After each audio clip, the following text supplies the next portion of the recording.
Is it me, or does it seem like the modern car has gotten actively worse than what it was in 1997 or 1998 or 1999 or any period during that time where things felt like that they were a little bit more stable and reliable? I was actually born in 1994, so obviously I wasn't driving in 1997, but when you hear stories about how 1997 Toyotas and Camrys and all of those cars still that are able to get on the road and outpace in terms of how they're reliable on the road and how they're able to get you from point A to point B without being completely obliterated, is fascinating to me. I was watching this video from this guy that said back in those times, cars were a lot more reliable because they were able to be worked on at your home.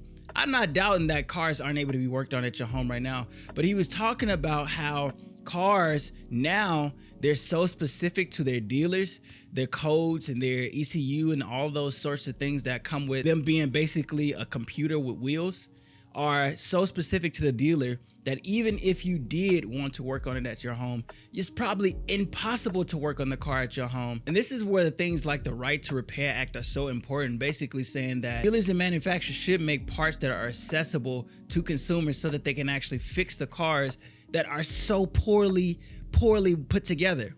How do we get to this place? This is just an op-ed piece for me.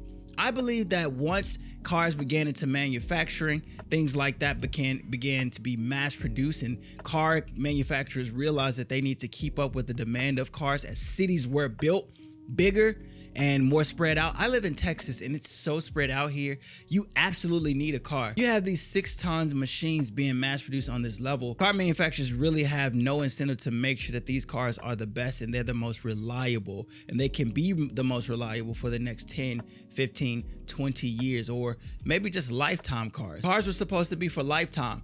But what people started to notice, what manufacturers started to notice, is that people were junking their cars more and more often.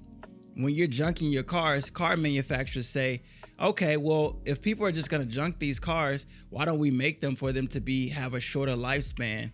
And they're gonna junk them anyway. They're just gonna come back and purchase a new one. Ideally, a new car should run better than an older car, but the reverse is actually happening. When you start to realize things like this, you obviously start to cut back on quality. And obviously this is where something like planned obsolescence come in. But honestly, this is the wrong time to be planning obsolescence.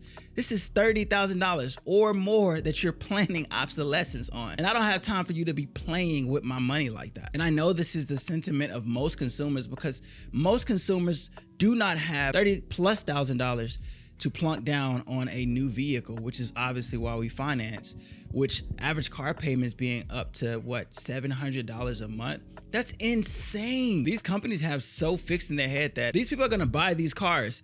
We kind of can do exactly what we want. The car industry is almost like a monopoly in its own right.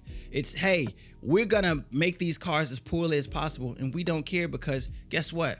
These people are gonna buy these cars anyway.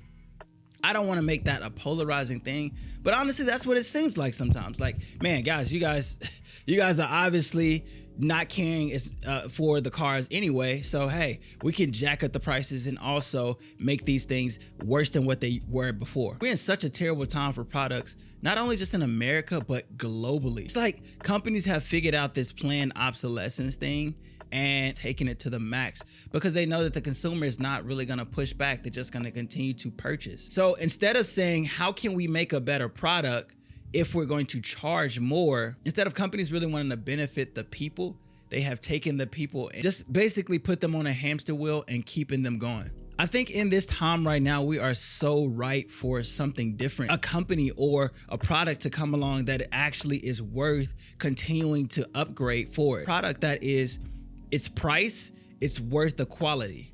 You have very few products like that these days. I'm going on a rant, but if we are to get back to a more satisfied country, or to a more satisfied world, to a more progressive world, pushing the world forward with products and consumers purchasing products, we have to find a way. Corporations, people who have ideas, have to find a way to give people better than what they're expecting. Things shouldn't go from it was better and cheaper in the past than now when it's more expensive and worse. Anyway, that's just how I think about it.